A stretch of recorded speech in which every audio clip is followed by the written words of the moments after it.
Merci de nous joindre sur Edimof. Bienvenue. Nous sommes en train de parcourir le livre de Daniel pour faire le commentaire approfondi de ce livre. Donc, merci de nous joindre sur Edimof. Nous continuons donc l'examen, le commentaire du premier chapitre du livre de Daniel. Et donc, aujourd'hui, nous allons continuer avec le verset 5, 6 et 7 du premier chapitre de Daniel. Lisons de près ce que ce passage là nous révèle. Et donc, le verset 5 nous dit, le roi leur assigna, c'est Daniel et ses 3 compagnons, pour chaque jour une portion des mets de sa table et du vin dont ils buvaient, voulant les élever pendant 3 ans, au bout desquels ils seraient au service du roi. Nous avions examiné les raisons qui ont poussé Nabuchodonosor justement à déporter des gens de la famille royale, donc entre autres pour servir dans la cour du roi. Verset 6, il y avait parmi eux, d'entre les enfants de Juda, donc des Juifs du royaume du Sud, Daniel, Anania, Michaël et Azariah.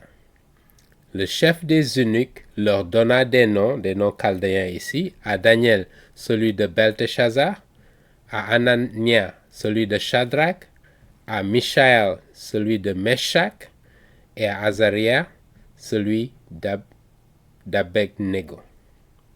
D'accord, nous allons voir un peu tout ce que ces noms-là signifient. Et donc, pour revenir aujourd'hui, nous allons passer un peu de temps sur les raisons fondamentales qui ont amené les Juifs à être déportés à Babylone.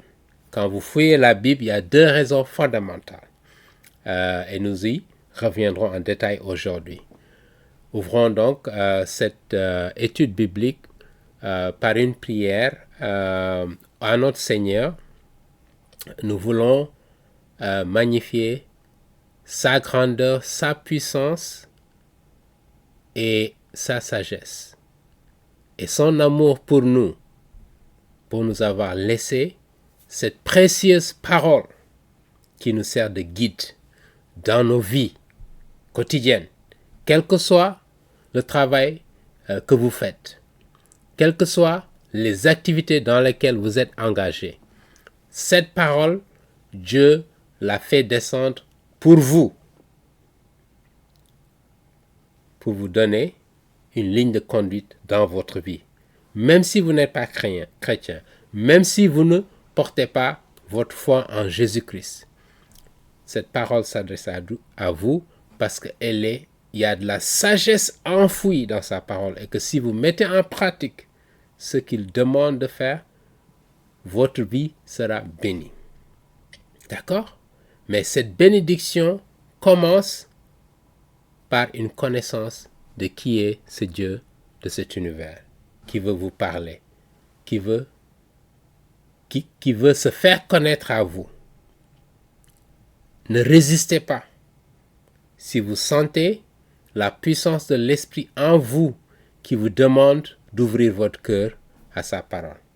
Parce qu'il est la vérité, il est le chemin qui vous aide à la vie éternelle, qui vous conduit à la vie éternelle.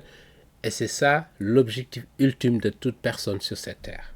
C'est de rendre gloire à Dieu pendant qu'on est sur cette terre et de porter notre foi en Jésus-Christ notre Seigneur. C'est notre prière que le Seigneur bénisse chacun et chacune d'entre vous qui nous suivez et qui continue de vous guider, de vous montrer la puissance de son amour et de vous convaincre, de vous détourner de tout ce qui vous éloigne de lui et de sa parole. Amen. Ceux qui appartiennent à des religions qui ne relèvent pas de ce que le Dieu de cet univers nous a laissé. Il s'adresse à vous. Il veut que vous veniez à lui, pas à ce que je vous dis, mais à lui. Parce qu'il y a lui seul qui peut vous sauver. Lui seul qui veut vous ouvrir les portes de la vie éternelle. Amen. Et ça, c'est une décision que vous devez prendre de façon individuelle. Personne ne peut vous y amener. Ou si vous avez des parents qui sont déjà croyants, qui ont porté leur foi en Jésus-Christ. Quand je parle de croyants, je ne veux pas d'amalgame. N'est croyant que celui qui porte sa foi en Jésus-Christ comme son Seigneur et son Sauveur. Et je m'adresse à ces gens-là. Si vous ne faites pas partie de ce groupe, ils s'adressent néanmoins à vous pour que vous ouvriez votre cœur pour être illuminé sur cette vérité qu'il nous révèle. Amen. Et il y a plein de choses enfouies dans le livre de Daniel sur lesquelles nous reviendrons. Que le Seigneur nous bénisse, qu'il nous éclaire et qu'il nous permette de rester fidèles à sa parole dans tout ce que nous allons présenter aujourd'hui. Amen. Au nom puissant de Jésus-Christ qui est au-dessus de tout nom. Le simple fait que nous déclarons que le nom de Jésus est au-dessus de tout nom prouve qu'il est Dieu lui-même. Parce qu'il n'y a que le nom de Dieu qui est au-dessus de tous les noms. Amen. Une autre preuve qu'il est le Dieu de notre univers. Et nous voulons le magnifier pour ce qu'il a fait dans nos vies, pour la transformation qu'il a apportée dans nos vies et qu'il continue d'apporter pour nous tailler comme une pierre pour que nous conformions notre vie à l'image de la vie que Jésus-Christ a menée lorsqu'il était sur terre il y a plus de 2000 ans. Amen.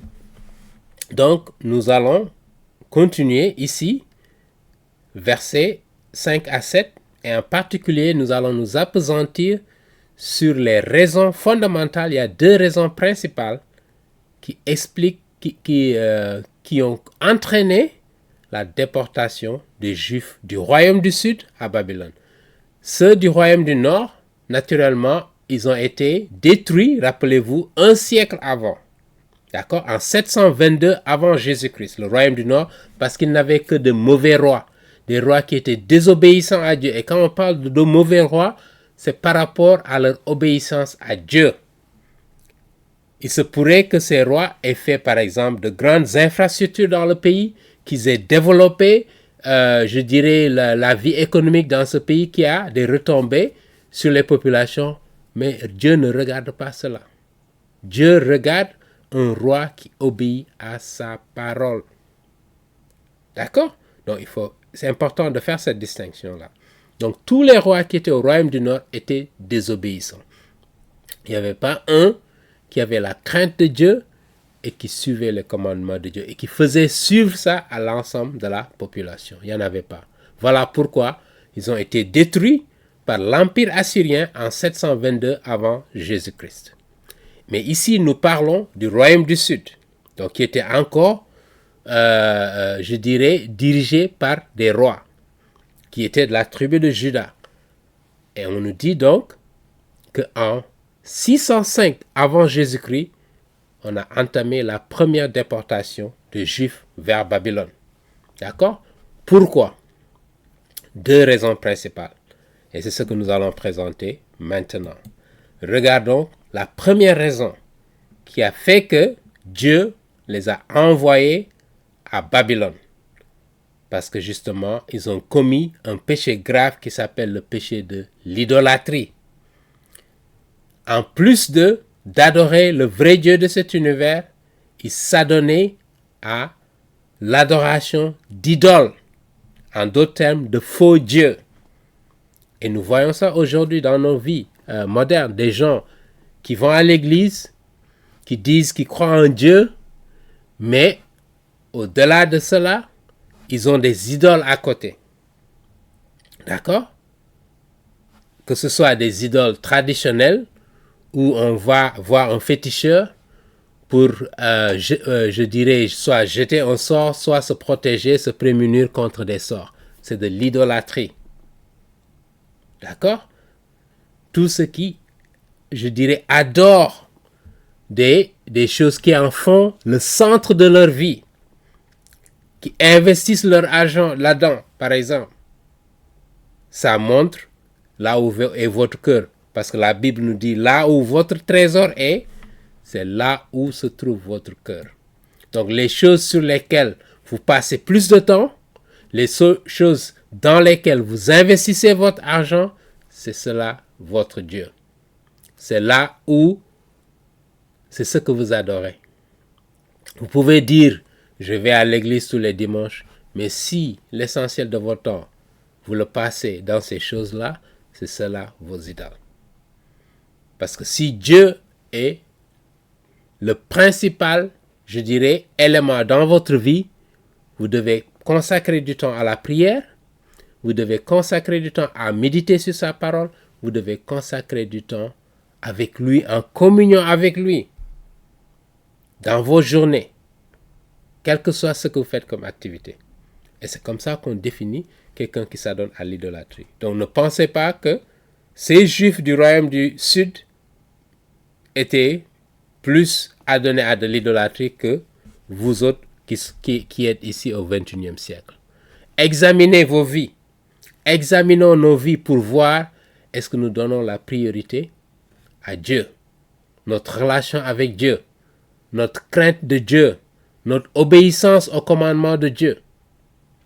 Et c'est cela qui va déterminer si vous êtes, je dirais, dans les grâces de Dieu, si vous avez la faveur de Dieu, si vous avez une relation avec Dieu, si vous êtes en communion avec Dieu ou pas.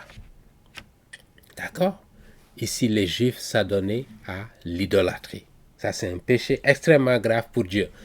Regardons un certain nombre de passages. Le premier livre des rois, d'abord au chapitre 11, parlant de Salomon, nous allons le voir ici. Et donc, le roi Salomon, premier livre des rois, chapitre 11, et nous allons regarder versets 4 et 5. D'accord?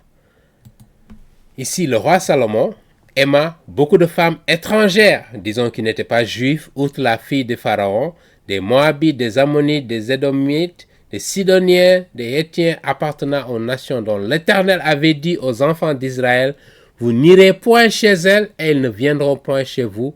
Elles tourneront certainement vos cœurs du côté de leur Dieu, de leur faux Dieu. Ce fut à ces nations que s'attacha Salomon, entraîné par l'amour. D'accord? Il eut 700 princesses pour femmes. Vous imaginez? Là, il bat le prophète Mohammed. Et 300 concubines. Et ces femmes détournèrent son cœur. À l'époque de la vieillesse de Salomon, ces femmes inclinèrent son cœur vers d'autres dieux. Et son cœur ne fut point tout entier à l'Éternel. Notez bien que Salomon était toujours dans l'adoration de l'Éternel. Il n'a jamais abandonné l'Éternel. Le problème, c'est qu'en plus de l'Éternel, il a eu d'autres dieux. Et c'est ça le problème que beaucoup de gens aujourd'hui, dans nos églises, se disent chrétiens, mais ils ont à côté des petits idoles à qui ils donnent de l'importance, qu'ils élèvent au niveau d'un Dieu comme le Dieu l'Éternel. Toute personne qui a une chose comme ça est dans l'idolâtrie et a rejeté le Dieu de cet univers. Donc faites attention, examinez vos vies. D'accord? Salomon ne s'adonnait pas seulement aux faux dieux, aux dieux de ces femmes étrangères avec qui il avait des relations. Non. Il adorait aussi l'Éternel. Mais Dieu nous a dit, vous ne pouvez pas le faire parce qu'il est un Dieu qui est jaloux, qui n'admet pas que vous l'adoriez, mais en même temps que d'autres dieux ou faux dieux, des idoles, prennent votre temps, votre communion avec l'Éternel. C'est de la prostitution spirituelle si vous le faites. Et c'est une abomination aux yeux de l'Éternel. Donc si vous êtes dans cette situation, vous êtes interpellé à travers ce passage. Examinez vos vies pour voir si vous avez une adoration exclusive du Dieu de l'Éternel, ou si vous êtes partagé dans votre vie entre Dieu et puis de faux dieux. Le vrai Dieu de cet univers, qui est Yahvé, le Dieu d'Israël, de Jacob et d'Isaac, d'accord? Je parle de ce Dieu-là, d'accord? Il est unique. On ne peut pas le mélanger avec d'autres dieux. C'est important de le rappeler. D'accord? Donc, ici, Salomon s'est adonné à ces faux dieux-là. Et Allah, je continue au verset 5, son cœur ne fut point tout entier à l'Éternel, son Dieu, comme l'avait été le cœur de David, son père. David est resté fidèle à Dieu, malgré qu'il avait plusieurs femmes, ce qui n'était pas acceptable aux yeux de Dieu, je le rappelle. Il a enfui le commandement de Dieu, mais ici c'est encore plus grave ce que Salomon a fait parce qu'il s'est adonné à d'autres dieux. Salomon alla après Astarté, divinité des Sidoniens. Sidoniens, c'est un peu les Libanais aujourd'hui. Et après Milcom, l'abomination des Ammonites. Ammonites, c'est dans la zone de Jordanie aujourd'hui. Et Salomon fit ce qui est mal aux yeux de l'Éternel. Il ne suivit point pleinement, c'est ce mot qui est important, l'Éternel comme David son père. Ok? Salomon bâtit sur la montagne qui est en face de Jérusalem un haut lieu pour Chemosh, ces faux dieux. L'abomination de Moab est pour Moloch, l'abomination des fils d'Ammon, parce qu'il avait des femmes qui venaient de Moab et d'Ammon. Et il fit ainsi pour toutes ces femmes étrangères qui offraient des parfums et des sacrifices à leurs dieux. L'Éternel fut irrité contre Salomon parce qu'il avait détourné son cœur de l'Éternel, le Dieu d'Israël, qui lui est apparu 2 fois. Il a trahi le Dieu d'Israël. Et nous, dans nos vies, si nous ne faisons pas attention, nous pouvons faire partie de ces gens qui trahissent le Dieu, l'Éternel. Donc ça, c'est le péché, le premier péché qui a entraîné la déportation des Juifs de Jérusalem à Babylone, dont Daniel et ses compagnons en faisaient partie. Même si, je rappelle encore, même si Daniel en particulier n'a pas adoré ces dieux, parce que ses ancêtres ont adoré ces dieux, ils tombent sous le poids de leurs péchés. Voilà pourquoi, dans nos vies, en tant que parents, nous devons nous efforcer d'obéir à Dieu, dans la mesure du possible, de nous laisser guider par l'Esprit. Parce que votre désobéissance, notre désobéissance en tant que parents a des conséquences sur nos enfants et nos petits-enfants. Daniel a été déporté non pas à cause de ses péchés à lui, mais à cause des péchés que ses pères ont commis. Et ils vont souffrir, nous allons voir 70 ans. Pourquoi 70 ans? D'accord? Regardons un autre passage. Continuons dans le premier livre des rois, chapitre 12 maintenant, verset 25 à 31. Ok? Regardons de près ce que ce passage-là nous dit. D'accord? Donc, le premier livre des rois, chapitre 12, versets 25 à 31. Regardons rapidement, 25. Ici, on parle de Jéroboam. Je rappelle que Jéroboam, lorsque Salomon est mort, le royaume a été remis au fils de Salomon qui s'appelait Rehoboam. Rehoboam, étant impopulaire, a entraîné une rébellion. Et cette rébellion a été dirigée par le général de Salomon qui avait fui en Égypte, qui est revenu pour diriger cette rébellion. Et ils ont entraîné une partie des Juifs vers le royaume du Nord. Ce même Jéroboam-là, regardons ce qu'il a fait. Verset 25, il bâtit Sichem sur la montagne d'Éphraïm et il y demeura.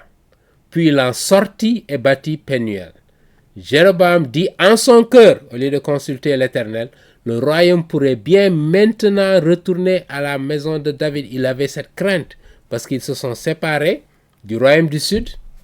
Il dit, si ce peuple monte à Jérusalem, parlant des Juifs avec qui il est allé en rébellion, pour faire des sacrifices dans la maison de l'Éternel, parce que justement le temple était à Jérusalem, au royaume du sud.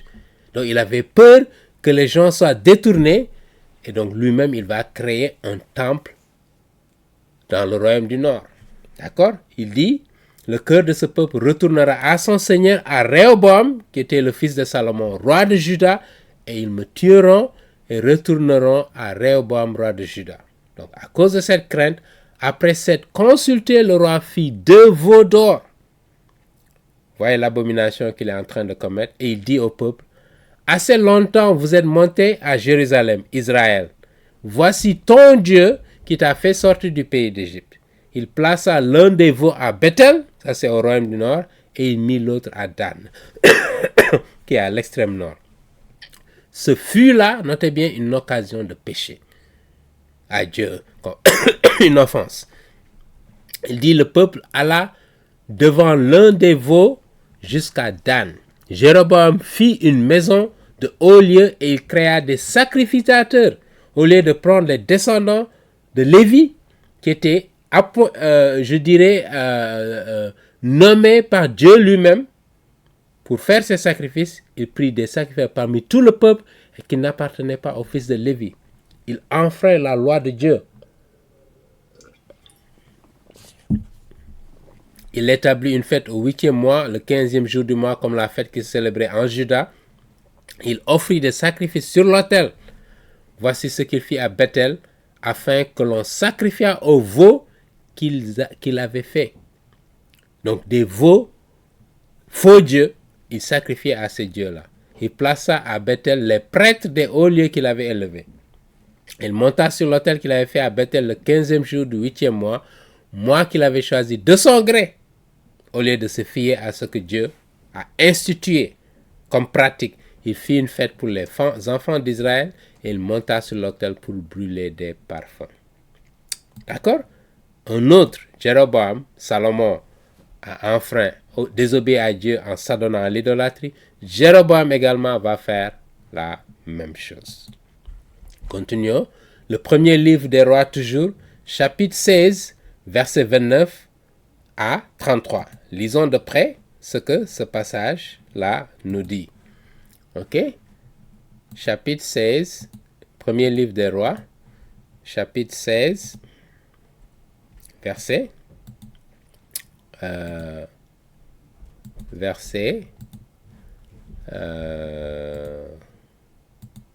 Voilà. Verset 29 à 33. Lisons de près ce que verset 29 à 33 nous dit.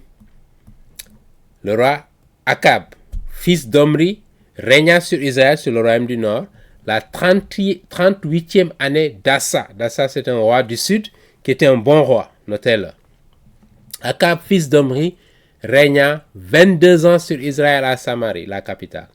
Akab, fils d'Omri, fit ce qui est mal aux yeux de l'Éternel, plus que tous ceux qui avaient été avant lui. Donc lui, il était vraiment mauvais. Je rappelais que tous les rois du royaume du Nord étaient des mauvais rois, mais il y en a qui étaient même pires. Et Akab faisait partie de cela. Et comme si c'eût été pour lui peu de choses de se livrer au péché de Jéroboam. Notez bien, nous l'avons lu dans le chapitre 12 du premier livre des rois. Le péché de Jéroboam, quand il a installé des veaux d'or, il a déplacé le centre religieux de Jérusalem vers Bethel et Dan au royaume du Nord, pour que les gens ne soient pas influencés par le roi Réhoboam. Fils de Nebat, il prit pour femme Jézabel, fils d'Etbaal, roi des Sidoniens, contre ce que Dieu avait dit, qu'il faut trouver des Juifs pour se marier et non pas des étrangers. Il alla servir Baal, le roi, le faux Dieu là, et se prosterna devant lui. Vous vous rendez compte cette abomination? Il éleva un autel à Baal dans la maison de Baal qu'il bâtit à Samarie, et il fit une idole d'Astarté. Comme Salomon, Akab fut plus encore que tous les rois d'Israël qui avaient été avant lui pour irriter l'Éternel, le Dieu d'Israël. Un autre qui s'adonne à l'idolâtrie. D'accord? On va encore continuer. Le premier livre des rois, toujours, chapitre 18. Lisons ce passage-là, chapitre 18, verset 19. Rapidement, un seul verset. Nous allons voir verset 19, ce que ce verset-là nous dit. Donc ici, Akab fait maintenant rassembler tout Israël au point de moi à la montagne du Carmel, et aussi les 450 prophètes de Baal, ça c'est avec le prophète Élie, et les 400 prophètes d'Astarté qui mangeaient à la table de Jézabel, qui était sa femme. Akab, ce mauvais roi-là qu'on a vu, d'accord, qui avait des prophètes qui mangeaient à sa table, d'accord, parce qu'il s'adonnait à l'idolâtrie. Regardons maintenant le deuxième livre des rois, chapitre 21, versets 3 à 7. pour voir ce que le deuxième livre des rois, chapitre 21, versets 3 à 7. Lisons ici, ça c'est Manassé, on peut même commencer au verset 1. Manassé avait 12 ans, notez bien, lorsqu'il devint roi, il régna 55 ans. Il a vraiment régné pendant longtemps à Jérusalem. Sa mère s'appelait Epsiba. Il fit ce qui est mal aux yeux de l'Éternel, selon les abominations des nations que l'Éternel avait chassées devant les enfants d'Israël. Il rebâtit les hauts lieux qu'Ézéchias son père, lui qui était un bon roi. Nous avons évoqué ce roi-là il y a quelques vidéos de cela. Lui qui a vécu au temps du prophète Ésaïe, nous l'avions noté, avait détruit, son père avait détruit. Maintenant, il revient, il élève des autels à Baal.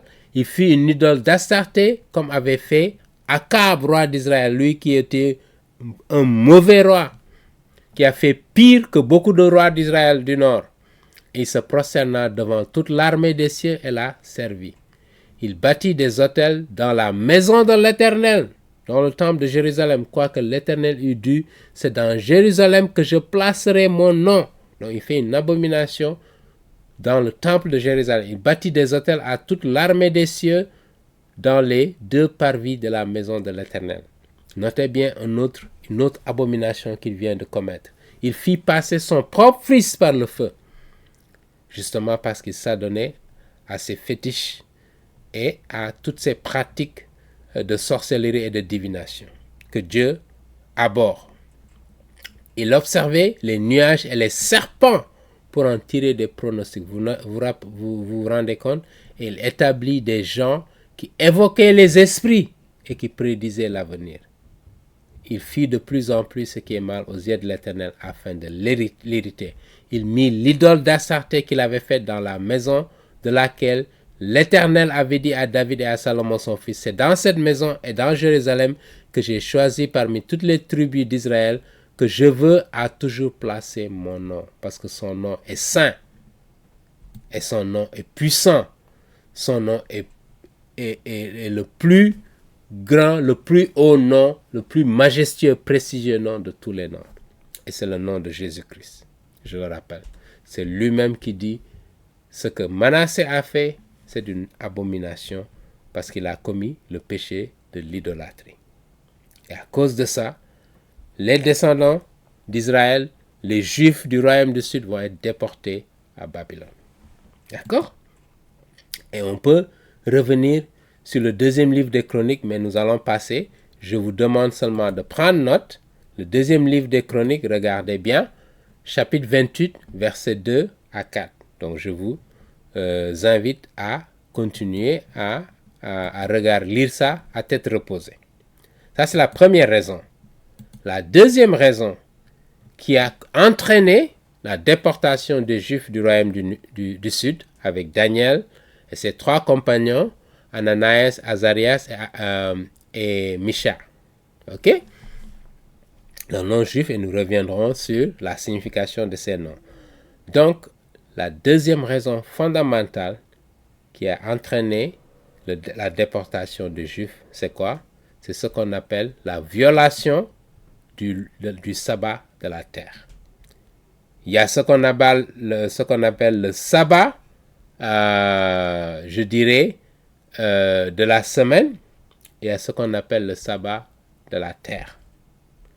D'accord? On n'évoque pas souvent cela, mais ça c'est la deuxième raison fondamentale et ce sera associé au nombre d'années qui vont passer à Babylone. D'accord? En termes de servitude, d'esclavage si vous voulez, à la merci, je dirais à la solde de Nabuchodonosor et des Chaldéens. Lisons le deuxième livre, du moins le livre de Lévitique, chapitre 25, et nous allons regarder également Exode et le livre de Jérémie. D'accord? Le prophète Jérémie. Regardons d'abord dans un premier temps le livre de l'Exode, Lévitique du moins, d'abord le livre de Lévitique, chapitre 25, et lisons ce que ce passage-là nous dit. Ok? Lévitique, chapitre 25, Et nous allons lire du verset 1 au verset 6. Voici ce qui est dit. L'Éternel parla à Moïse sur la montagne de Sinaï et dit, parle aux enfants d'Israël et tu leur diras, quand vous serez entrés dans le pays que je vous donne, la terre se reposera.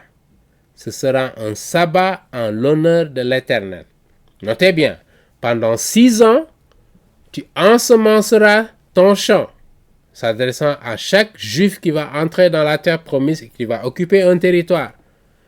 Chacun, il y aura une répartition des terres qui leur sont données. Pendant 6 ans, tu tailleras ta vigne pour produire du vin, et nous reviendrons sur ça. Et tu en recueilleras le produit. Mais la 7e année sera un sabbat. Ça veut dire que la terre va se reposer. Un temps de repos pour la terre, c'est précisé même ici. Un sabbat en l'honneur de l'Éternel. Tu n'ensemenceras point ton champ la 7e année. Et tu ne tailleras point ta vigne. Tu ne moissonneras point ce qui proviendra des grains tombés de ta moisson. Et tu ne vendangeras point les raisins de ta vigne non taillés. Ce sera une année de repos pour la terre.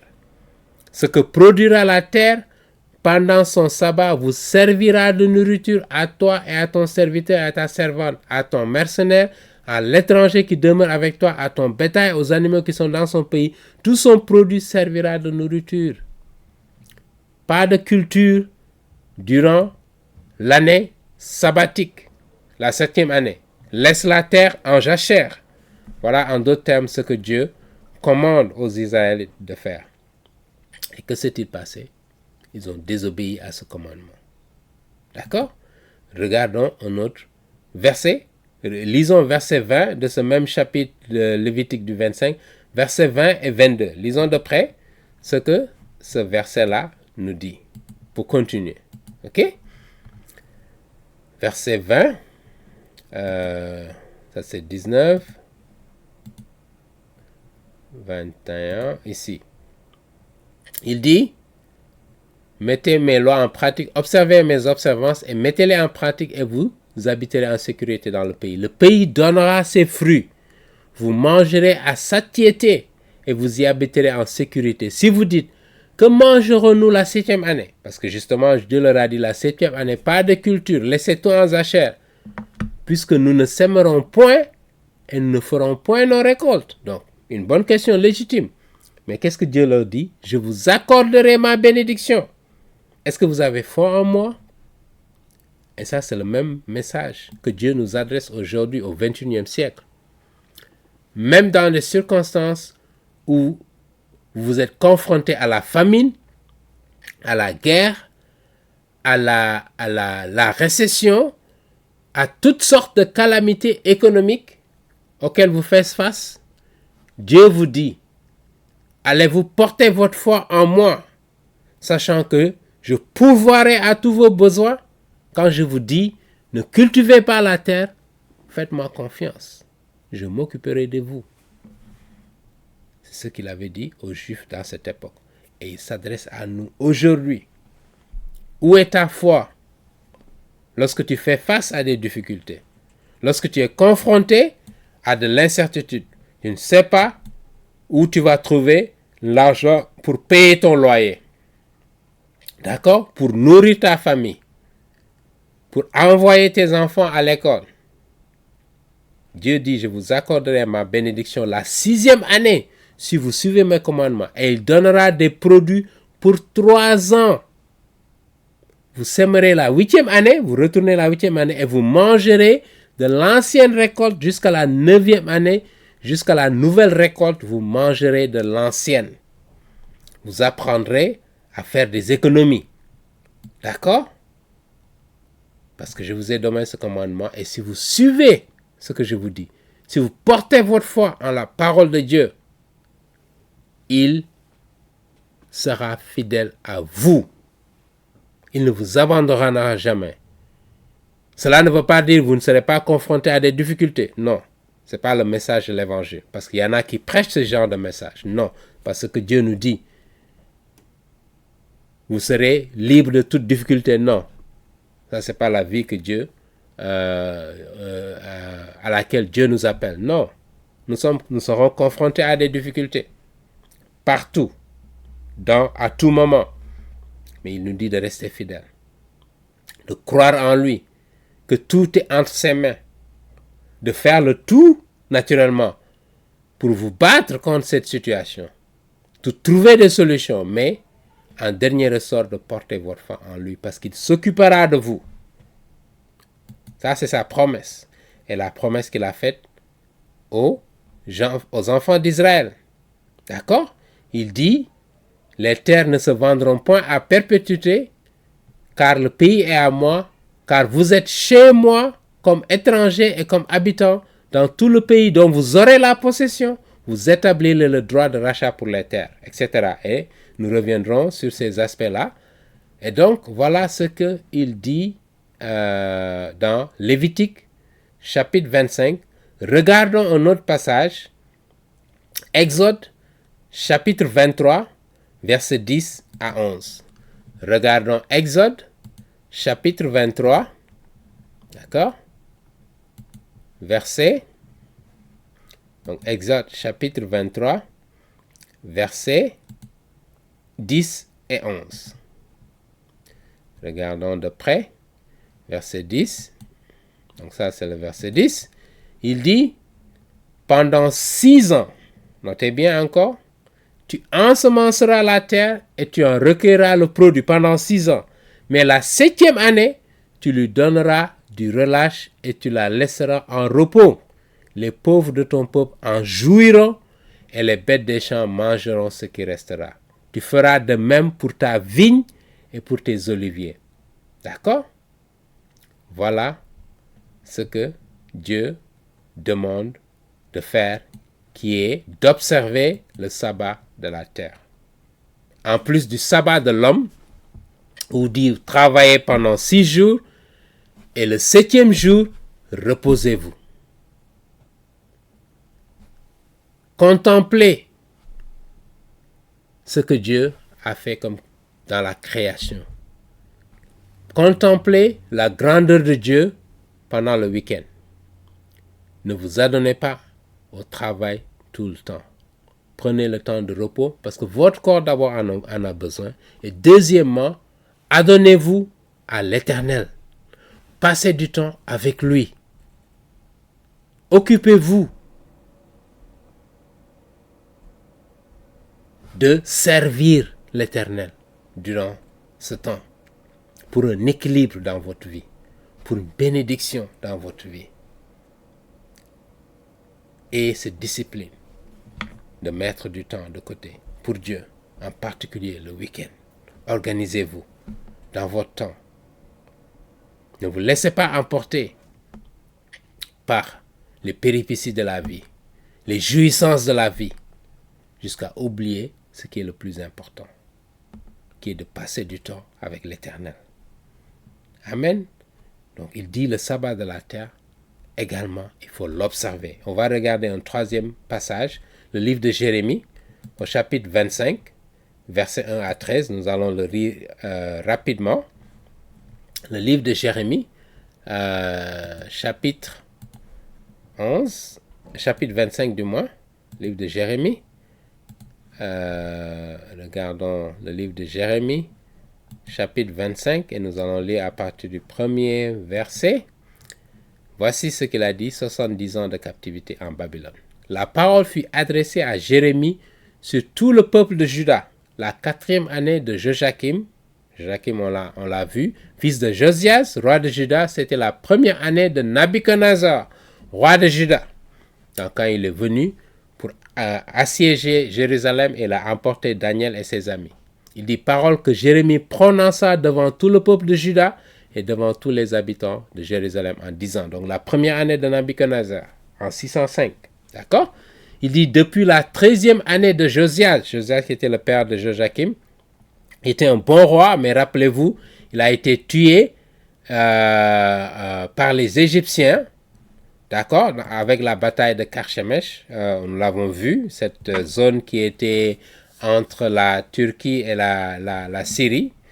Et donc il est mort là, dans des circonstances sombres. On ne comprend pas toujours les raisons pour lesquelles il a voulu s'opposer à l'armée égyptienne qui remontait pour soutenir l'armée assyrienne, d'accord, contre la Babylone. Et c'est là où la dernière bataille a été remportée par l'empire babylonien, qui est devenu maintenant maître des jeux et qui a battu l'empire assyrien. D'accord, donc son père, Josias, on nous dit ici, d'accord, fils d'Amon, roi de Juda, il y a 23 ans que la parole de l'Éternel m'a été adressée. Ça, c'est Jérémie qui parle. Je vous ai parlé dès le matin et vous n'avez pas écouté. L'Éternel vous a envoyé tous ses serviteurs, les prophètes. Il les a envoyés dès le matin et vous n'avez pas écouté. Disons, quand il dit dès le matin, il a envoyé tôt, pendant des siècles, mais vous n'avez pas écouté. Et vous n'avez pas prêté l'oreille pour écouter. Ils ont dit, revenez chacun de votre mauvaise voie et de la méchanceté de vos actions, et vous resterez dans le pays que j'ai donné à vous et à vos pères, d'éternité en éternité. Suivez les commandements de Dieu, obéissez, ce que Jérémie le rappelle. N'allez pas après d'autres dieux. Vous rappelez donc, le premier péché qui a été commis, c'est l'idolâtrie, pour les servir et pour vous prosterner devant eux. Ne m'irritez pas par l'ouvrage de mon main, et je ne vous ferai aucun mal. Mais vous ne m'avez pas écouté, dit l'Éternel, afin de m'irriter par l'ouvrage de vos mains, par votre malheur. C'est pourquoi ainsi parle l'Éternel des armées, parce que vous n'avez point écouté mes paroles, j'enverrai chercher tous les peuples du septentrion, dit l'Éternel, et j'enverrai auprès de Nabuchodonosor, il le précise, roi de Babylone, mon serviteur, lui qui était pourtant un païen, mais Dieu va se servir d'un roi païen pour accomplir sa mission, pour accomplir son dessein. Il dit, je le ferai venir contre ce pays et contre ses habitants et contre toutes ces nations alentour afin de les dévouer par l'interdit et d'en faire un objet de désolation et de moquerie des ruines éternelles. Je ferai cesser parmi eux les cris de réjouissance et les cris d'allégresse, les chants du fiancé et les chants de la fiancée, le bruit de la mule. Tout ce pays deviendra une ruine. D'accord? Ok? Un désert et ses nations seront asservies au roi de Babylone pendant, notez bien ici, 70 ans. Et la raison pour laquelle ils vont être là pendant 70 ans, on va le voir, mais lorsque ces 70 ans seront accomplis, je châtierai le roi de Babylone et cette nation, dit l'Éternel, à cause de leurs iniquités. Je punirai le pays des Chaldéens et j'en ferai des ruines. D'accord? Donc, pendant 70 ans, il va les envoyer à Babylone. Pourquoi? Pour avoir violé le sabbat de la terre. Chaque fois, après 7 ans, qu'ils refusaient de laisser la terre en jachère, Dieu prenait 1 an de servitude. D'accord? Donc pendant 490 ans, les Juifs du royaume du Sud ont désobéi à ce commandement de Dieu qui était d'observer le sabbat de la terre. Et à cause de ça, donc 490, si vous divisez par 7, vous avez 70 ans précisément. Et dans le livre de Daniel, nous allons y revenir au chapitre 9, Daniel revient sur Jérémie, cette prophétie de Jérémie. Jérémie donc a reçu cette prophétie avant que même Nabuchodonosor ne vienne envahir la première fois en 605.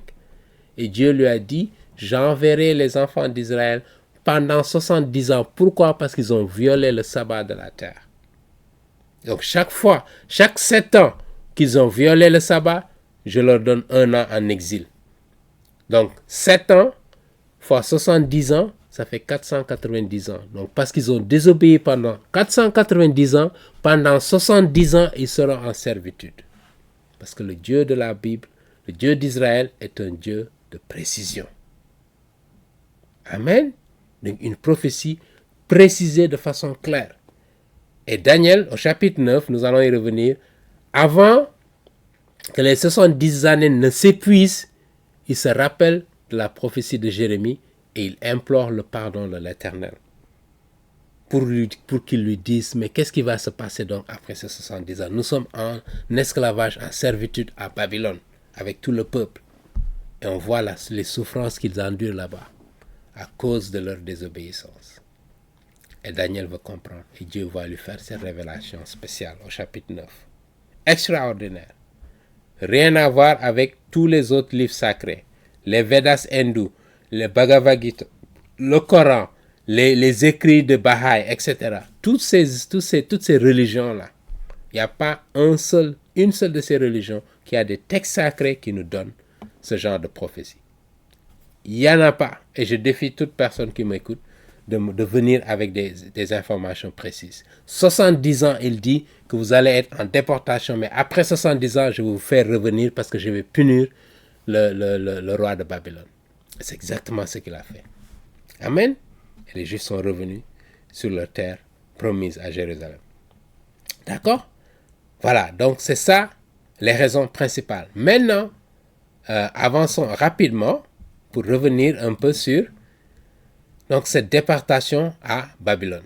On avait dit, vous vous rappelez il y a quelques semaines de cela, que la déportation des Juifs au pays de Shinéar, la raison pour laquelle Dieu les a déportés, parce que justement ils s'adonnaient à l'idolâtrie, donc Dieu va les aider en les envoyant à Babylone qui est le centre de l'idolâtrie dans ce monde. Nous l'avions vu avec Genèse chapitre 11, Zacharie chapitre 5, etc. Mais notez que après la déportation, après 70 ans de déportation, comme Jérémie l'a prophétisé, lorsque les Juifs sont revenus sur la terre promise, à Jérusalem, d'accord, l'idolâtrie n'était plus une tentation majeure. Donc, ils ont appris leur leçon. Et c'est le propre de l'être humain en général, dont le cœur est méchant, qui est désobéissant à Dieu. C'est nous autres qui n'obéissons pas à Dieu. Parce que ça demande de l'effort, ça demande d'abandonner certaines pratiques, certaines passions, des choses auxquelles on tenait. D'accord? Ça demande une discipline. Et ce n'est pas facile. Et donc, c'est plus facile d'aller vers toutes ces activités de jouissance et de désobéissance à Dieu. D'accord? Et donc, ici, les Juifs, lorsqu'ils sont revenus, après avoir passé 70 ans en esclavage, en servitude, ils ont appris leur leçon de ne plus s'adonner à l'idolâtrie. Et c'est ce qu'ils ont fait. Et Daniel, eux qui ont été déportés à Babylone, justement, ils ont appris à obéir à l'Éternel. Ils ont résisté à la tentation de s'adonner à ces autres dieux-là, ou d'abandonner les commandements de l'Éternel, même en terre étrangère. Et donc, il n'y a pas d'excuse. Oh, parce que je vis dans un environnement où il y a la débauche. Voilà pourquoi je m'adonne à ça. Non.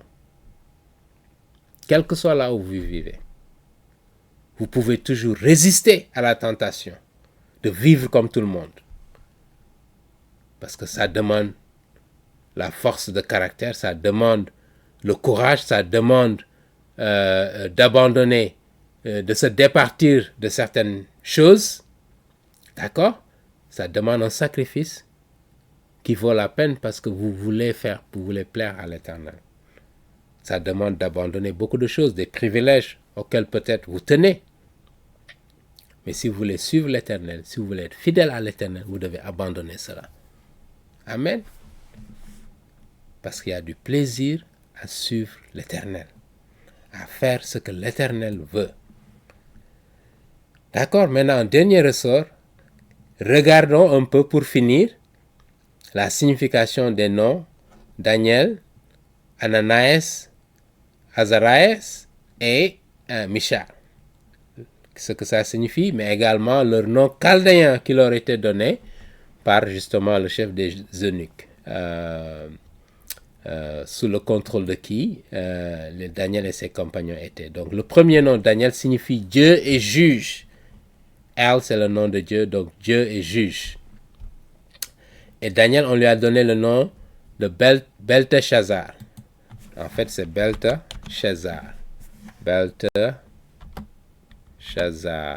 Ok? Qui signifie favorisé par le Dieu Bel. ou que Bel protège sa vie, ou encore qui accumule du trésor. Donc ça, c'est les noms. Le nom qui a été donné à Daniel Belteshazzar. Et c'est ce que ça signifie en chaldéen. D'accord, notez bien.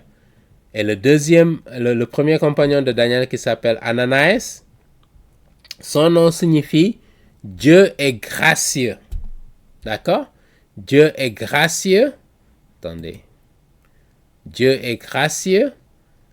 Et alors que Shadrach, c'est le nom chaldéen qu'on lui a donné, signifie le commandement du dieu Aku. Le dieu Aku qui est le dieu de la lune.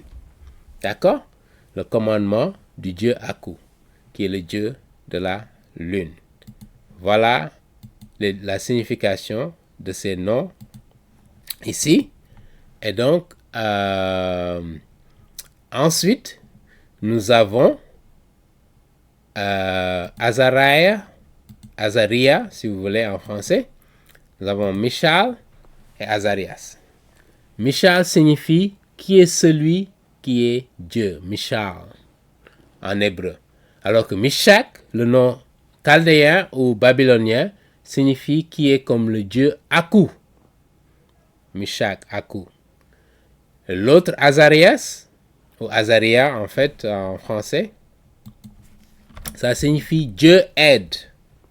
Alors que son nom babylonien ou chaldéen, Abed-Nego, signifie le serviteur de Nebo. Nebo qui était leur dieu, ou Nego. L'un des deux. Voilà, donc c'est un peu ça la signification des noms chaldéens qui leur ont été, je dirais, attribués par le chef des eunuques. Ok? Notez bien donc ici, le chef des eunuques leur donna des noms à Daniel, celui de Belteshazzar du moins, à Anania, celui de Shadrach, à Misha, celui de Meshach, et à Azaria, celui d'Abed-Nego. D'accord? Voilà les noms qui leur ont été attribués à Babylone. Mais vous noterez que ces noms-là, d'abord c'était pour les acculturer, parce que le nom symbolise je dirais carry, comme on dit encore en français, le nom renferme, si vous voulez, toute une culture. Et dans beaucoup de nos cultures, nous avons des noms qui reflètent, je dirais, qui ont une signification culturelle particulière. Et donc, quand vous enlevez d'une personne son nom et vous lui donnez un nom étranger, c'est pour l'acculturer. C'est pour le départir de sa propre culture. Et c'est ce que les Babyloniens voulaient faire. Mais Daniel, ils n'ont pas eu de problème qu'on change leur nom. Mais ce qui était important pour eux, c'est les commandements de Dieu, que Dieu a laissés, leur a laissés. Et que donc, même s'ils sont en terre étrangère, ils continuent d'adorer le vrai Dieu. Ils ne vont pas s'adonner à de faux dieux qui sont en Babylone, par exemple. Parce que Dieu leur a dit, comme premier commandement, tu n'adoreras que l'Éternel, ton Dieu, de tout ton cœur, de toute ton âme, de toute ta force, de tout ton esprit. Ça, c'est le premier commandement et le plus important. Et naturellement, d'autres commandements vont suivre. Tu ne serviras pas des idoles. Tu ne prononceras pas le nom de Dieu en vain.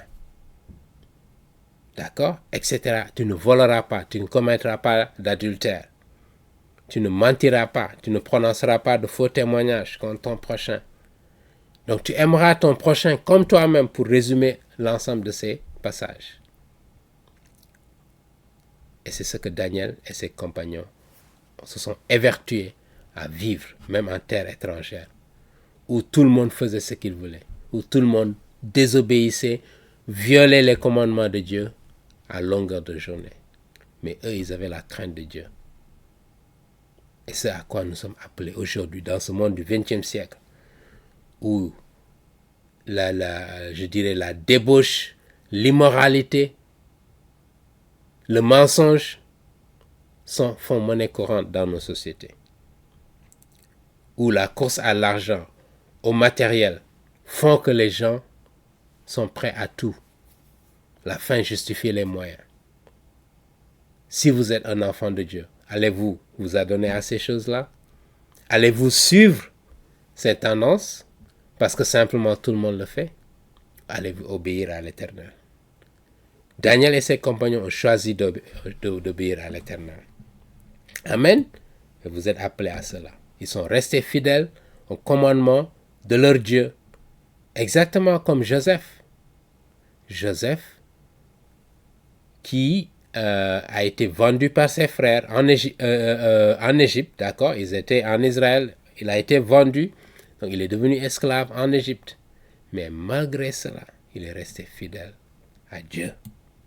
On va lire un dernier passage pour terminer. Genèse chapitre 41, verset. Lisons cela. Genèse chapitre 41, verset 45. Ok, pour finir, on va terminer avec ça. Genèse chapitre 41, pour voir un peu Daniel comment il s'est comporté. D'accord? Voilà. Verset 45. Et c'est ce passage-là. Verset 45, lisons rapidement. Il dit, Pharaon appela Joseph du nom de Saphan Panéac et lui donna pour femme Asnath, fille de Potiphera, prêtre d'On. Et Joseph partit pour visiter le pays d'Égypte. D'accord? Il resta fidèle et cette fidélité-là a été récompensée. D'accord? Il dit, Pharaon dit à Joseph, verset 41, vois, je te donne le commandement de tout le pays d'Égypte. Pharaon ôta son anneau de la main et le mit à la main de Joseph. Il le revêtit d'habits de fin lin et lui mit un collier d'or au cou. Il le fit monter sur le char qui suivait le sien et l'on criait devant lui à genoux. C'est ainsi que Pharaon lui donna le commandement de tout le pays d'Égypte. D'accord? Il dit encore à Joseph, je suis Pharaon et sans toi personne ne lèvera la main ni le pied dans tout le pays d'Égypte. Et il lui donna sa propre fille. D'accord? En mariage. Pour dire. La fille d'un prêtre du moins. Potiphar. Ok? Et voilà comment Dieu récompense la fidélité à ses commandements.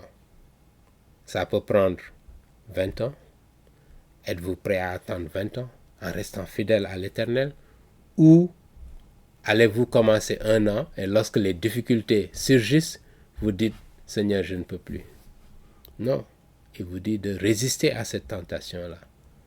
Continue à faire le bien, continue à obéir à Dieu, même si autour de toi, tout le monde ment, vole, calomnie, etc. Choisis le bon camp. Amen.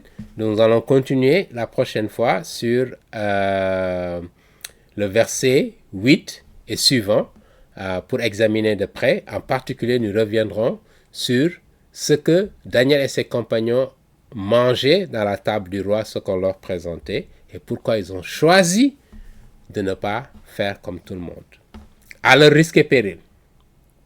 D'accord? Amen. Que le Seigneur vous bénisse. Merci de votre attention et à très bientôt.